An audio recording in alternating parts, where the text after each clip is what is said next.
Saudaraku sekalian saya muliakan, ada banyak hamba-hamba Allah Subhanahu wa taala yang saat kematiannya adalah saat pesta baginya. Sebaliknya, ada banyak orang-orang yang saat kematiannya adalah saat paling mengerikan dalam kehidupannya.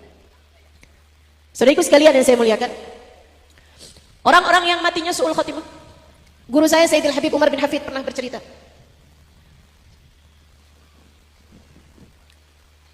Kata beliau, ada seseorang tinggal di Madinah.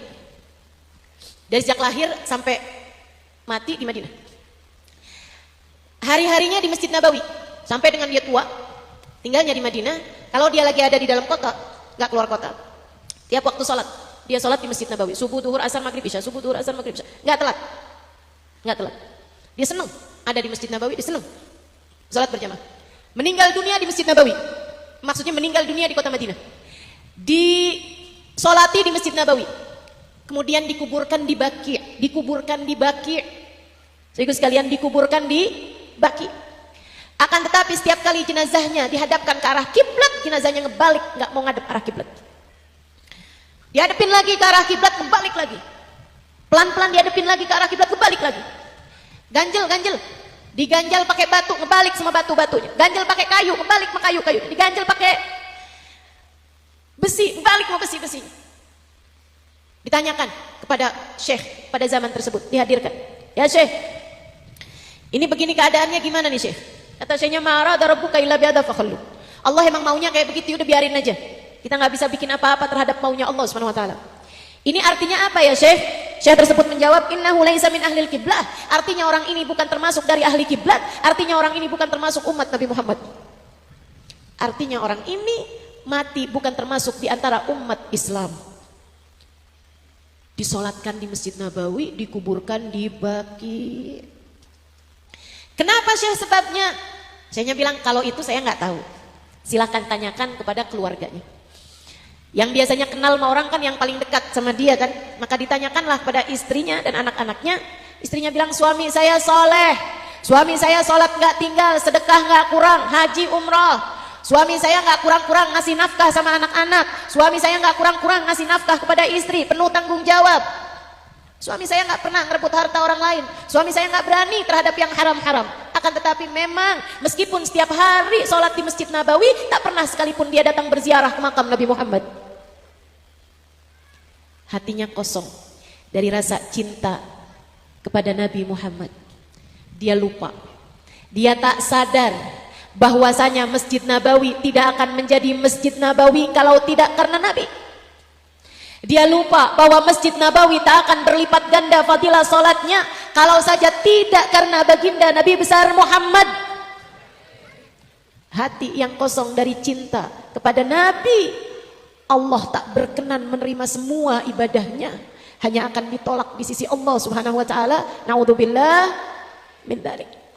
Hati-hati sama rasa hati teman-teman, terutama hati-hati sama kebencian terhadap orang soleh.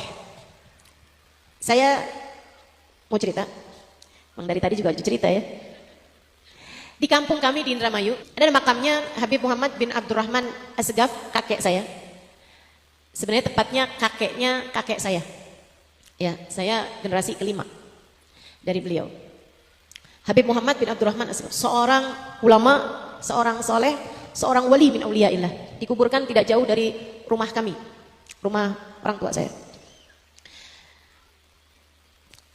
Makam beliau di masa saya kecil itu belum ada bangunannya, baru masih, seingat saya baru dipagerin aja. Yang ternyata yang magerin juga abah saya, karena kalau ada kucing lewat di atas kuburnya, kucingnya mati.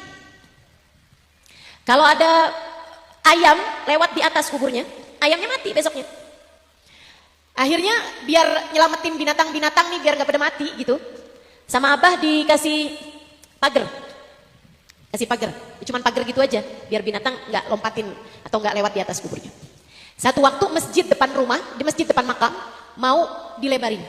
Dan kalau dilebarkan itu, kalau melebarnya ke kanan, itu jadi bentuknya gak bagus gitu. Akhirnya mereka pamitan kepada abah saya dan kepada paman saya, abangnya umi saya, untuk dilebarkan ke depan, yang artinya dengan menggeser atau memindahkan sehingga akan makam. Jadi makam walinya mau dipindahin gitu. Makamnya Habib Muhammad bin Abdurrahman Asgaf. Mereka pun rapat memanggil abah saya dan paman saya. Mereka bilang, kita izin makamnya ini mau dipindahkan ke pemakaman para habaib, karena di situ makamnya tuh sendirian juga gitu. Jadi mereka bilang mau kita pindahin aja lah makamnya, dan makam di sekelilingnya memang ada juga makam beberapa orang yang lain gitu. Tapi yang maksudnya makam yang didatengin, makam yang dianggap sebagai wali itu adalah makam beliau. Abah saya sebagaimana paman saya menjawab dengan jawaban yang sama, kami nggak berani. Urusan mawali ini bukan urusan kita, teman-teman. Wali ini kata Allah Subhanahu wa taala, "Wala tahsabanna alladziina qutilu fi sabilillahi amwata, bal ahya'un 'inda rabbihim yurzaqun." Janganlah kalian sangka orang yang mati di jalan Allah, nah ini baru mati syahid aja udah mulia dan gak mati di jalan Allah ini. Janganlah kalian sangka orang yang matinya di jalan Allah, para ulama, para syuhada itu mati. Mereka hidup di sisi Allah dan diberi rezeki. Jadi abah dan paman saya bilang, kita gak berani, kami gak berani. Kami akan istikharah dulu. Biarkan yang di dalam makam memberikan jawaban, mau apa enggak dipindahin. Ibu-ibu kalau nempatin satu rumah, kita rumahnya memang udah betah di situ, mau dipindahin kan gak seenak-enak itu juga, Ibu. Ini apalagi waliullah, kasih Allah gitu. Ada satu orang dari pengurus di masjid tersebut gitu, dengan bahasa merendahkan, dengan bahasa meremehkan, dia bilang kayak begini, Allah udah mati ini cungkil aja beres. Udah mati ini cungkil aja beres gitu, dengan isyarat tangannya tuh kayak yang meremehkan sekali.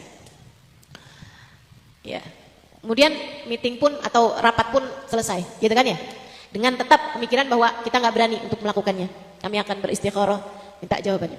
Dapat beberapa hari kemudian, teman-teman, warga sekitar dihebohkan dengan keadaan si orang yang tadi ngomong kayak begitu ditemukan gantung diri di kamarnya, mati bunuh diri. Kita nggak tahu. Serem. Jangan berani-berani deh sama para walinya Allah Subhanahu wa taala. Dulu di zaman Imam Malik, saudara sekalian yang saya muliakan, ada seseorang ayah, hatinya nih nggak punya pengagungan terhadap agama. Walaupun dia hidup dengan kelihatannya biasa-biasa aja gitu, tapi hatinya tuh nggak punya penghormatan terhadap agama, nggak punya penghormatan terhadap ulama dan lain sebagainya. Anaknya pulang dari madrasah. Ini ada banyak nih, hati-hati nih. Kita nih kadang-kadang kalau anak sekolah SD, sekolah SMP, sekolah umum, kita muliain gitu kan.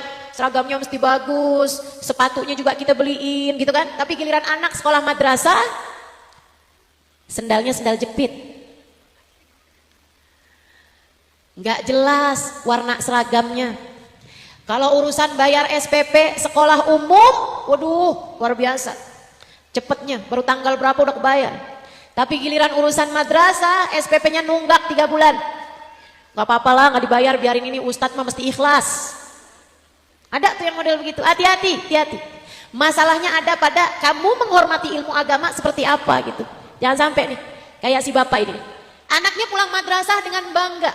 Anaknya bilang, abah, bah, atau bapak, tadi pak di sekolahan pak, saya dong pak diajarin sama guru untuk bersiwak. Pakai kayu siwak gosok gigi pak. Katanya kalau kita pakai siwak itu pak sebelum sholat, sholatnya berlipat ganda pahalanya. Nih pak, kayunya dibagi-bagiin kayu siwak pak.